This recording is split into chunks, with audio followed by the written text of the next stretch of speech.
Hi, so we continue our talk about the finite differences. Let me get back the equation that I already explained in the last video. This is the equation we had. So it's dt of u over dtu of tx minus kappa d2 u xx dx equal f of tx. So again, u is the solution of the equation. U is it might be it depends on the equation, it might be a displacement, a velocity, or a density, or whatever. And we have three initial conditions that we already explained in details in the last video. Of course, t belongs to r plus star. I will read a little bit what's written in here and get the notation, and then I will explain on the board what's the general idea of solving this kind of equations. Because what we did in the last video, we talked about solving differential equations, and then I introduced the heat equation or this example of PDEs. اوكي طيب خلينا ننتبه على شغله انه هيدي الايكويشن انا اخذها it's a scalar equation. Okay, so it's not a vector equation, يعني u is not a vector. That's why we can also prove إنه هي it's linear in the sense that if we can find two solutions at any combination is a solution. So the set of solutions of 1, 4, 7 is an affine space. Okay. The main concept هلا هون هو إنه نقدر نعمل discretization لهي الإيكويشن. يعني كيف عملنا discretization للديفرنشال إيكويشن، هون بعمل discretization لهي الإيكويشن. هونيك بالديفرنشال إيكويشنز مثل ما حكيت بالفيديو اللي قبل، عملنا discretization للديريفاتيف، حطينا بدال الواي برايم الاكسبلسيت approximation of the derivative as an example. فينا نحط غير شيء، ومن بعد ما حطيناها لقينا سكيم بيعملنا we can calculate خلاله yi plus 1 function of yi and h and xi.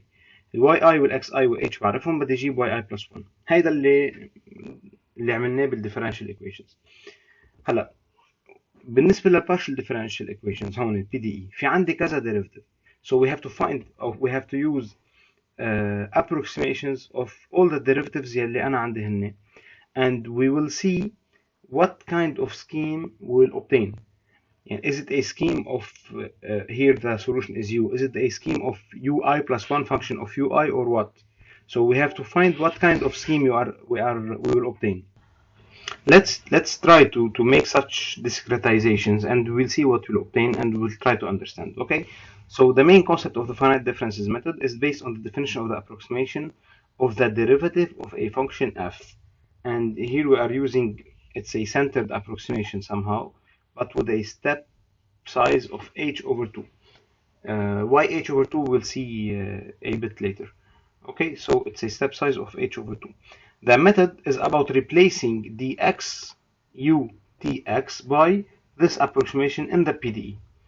Of course, we will also replace the derivative with respect to the time. Before we go further, let us set up some notations. Okay, so first, let delta t be the time step. Yani it's the h but for the time, for the variable time. Delta x be the step size, so it's the h with respect to the variable x. N the number of steps between 0 and t. So if we will, big T is the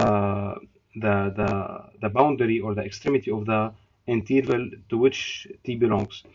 So n is the number of steps over all the interval in time 0 t, and tn is equal to n delta t.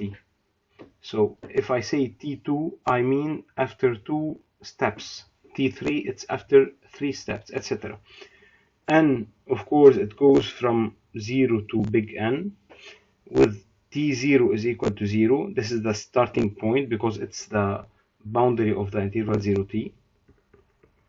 Okay, so the initial point is 0 and it's t t0. Then we will have the segment discretized, and the final point is t, and it's tn, and everything in between is t1, t2, t3, etc. Okay, so of course we have delta t is nothing but big T over big N. Okay, and this is the step size in T. What about the space variable? J is the number of points of the space mesh.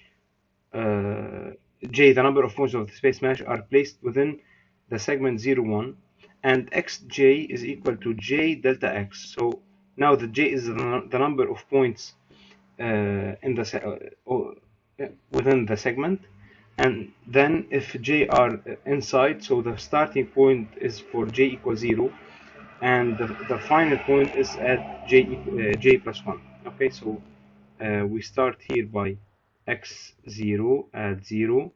We partition our space segment, and the last point is 1. Okay, and it's x j plus 1.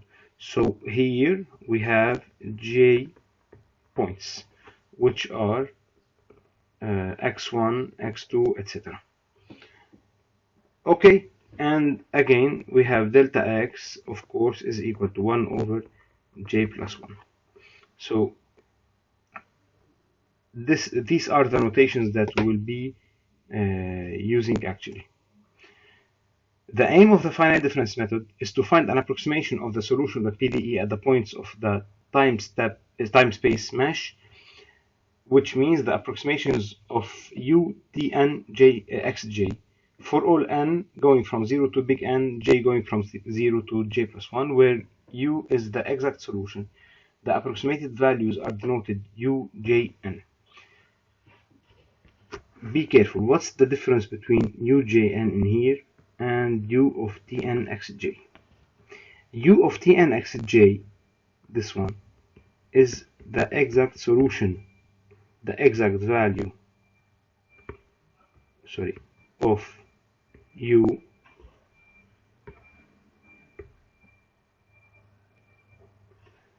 so it's the exact value of u at the time t equal tn and x equal xj. What's ujn? It's the approximation or approximated value of u of tn xj. Okay, why u of tn xj? Because it's ujn, so it's at xj and at tn. Okay, we can for sure consider that u0n is equal to 0. Why? Because this was the initial condition, and our initial condition was that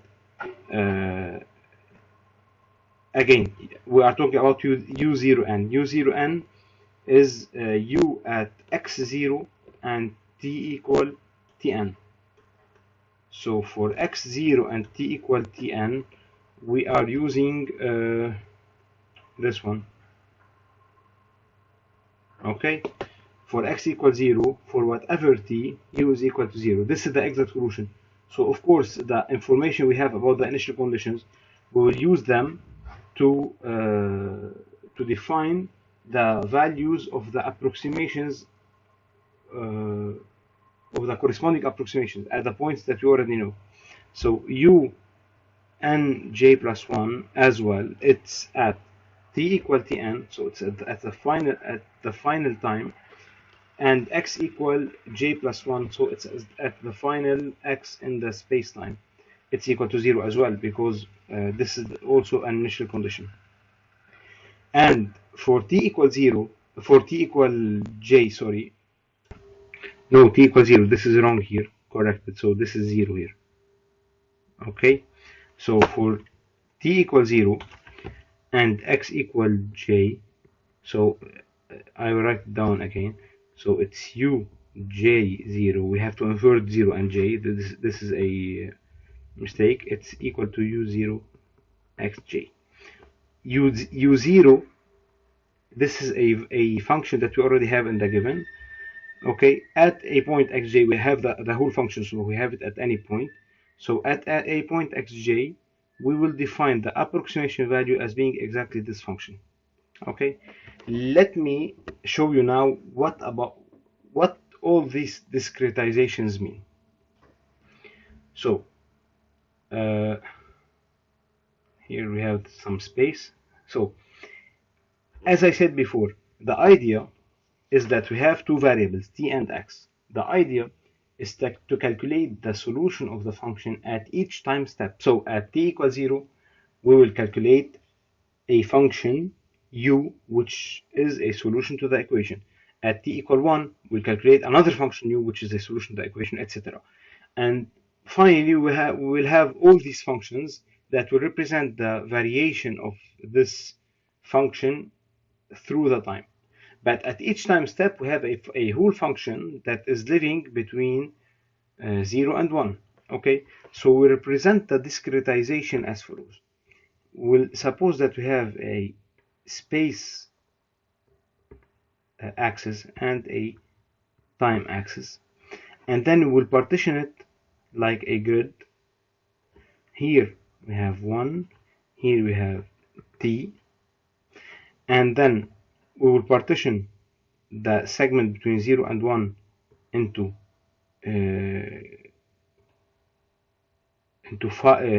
j plus 1 segments, okay, and between 0 and t into n partition. I think it was the notation n. Okay, so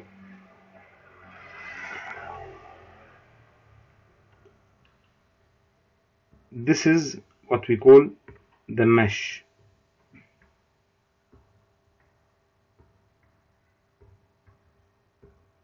Okay, so let's write in black now the points that we already have, the initial values. The initial values that we have, we know that ut0 is equal to 0.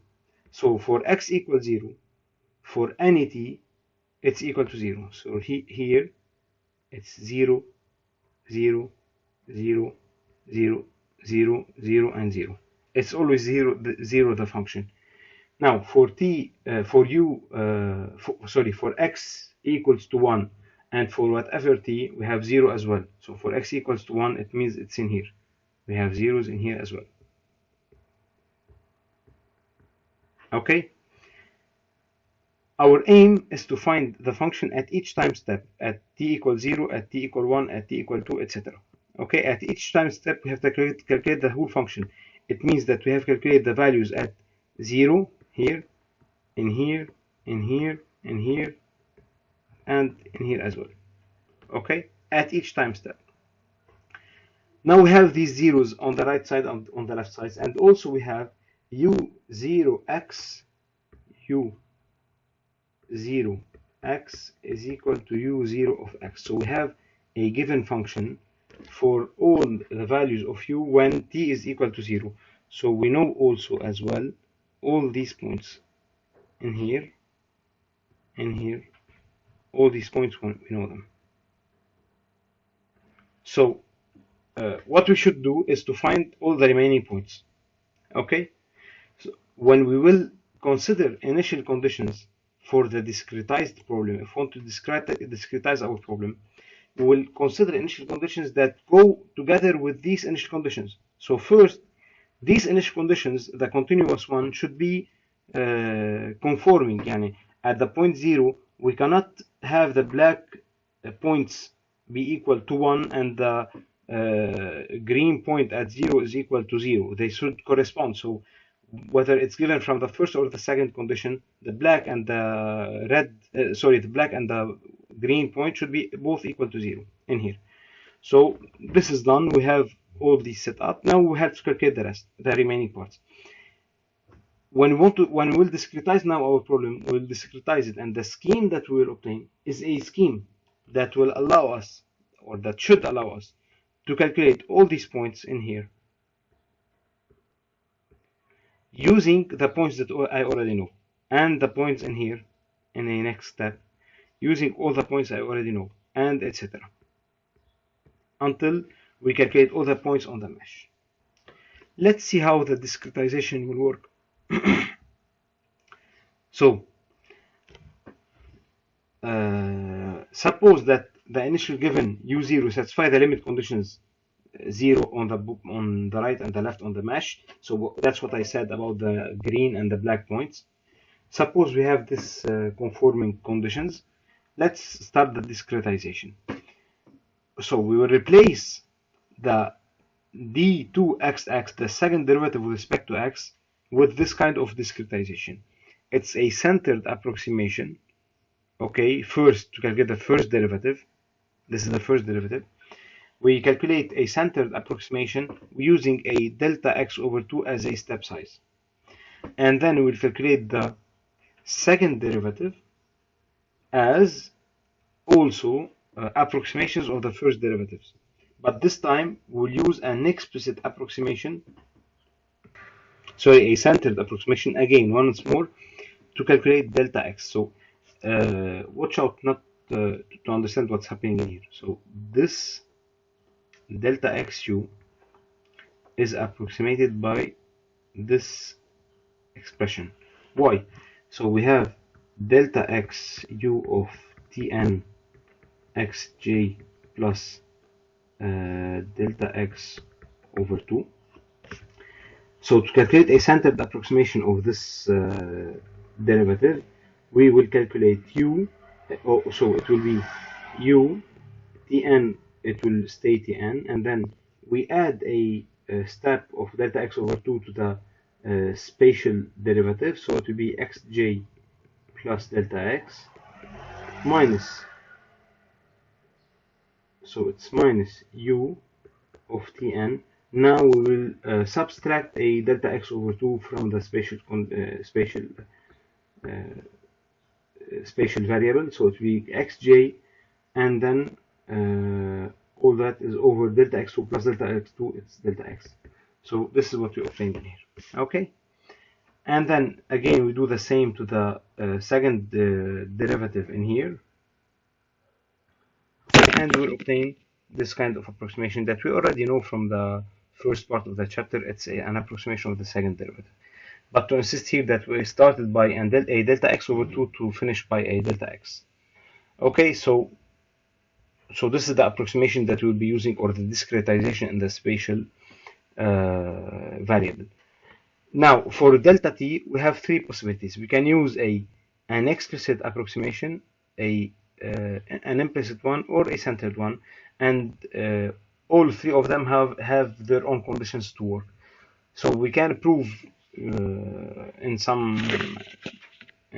for some equations, or for this equation if you want, we can prove that for the explicit scheme 148, we have a condition to obtain the convergence.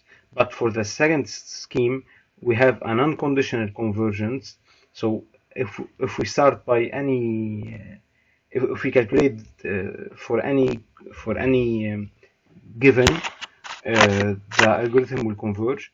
And then for the centered approximation, we can see that we have a non-convergent algorithm.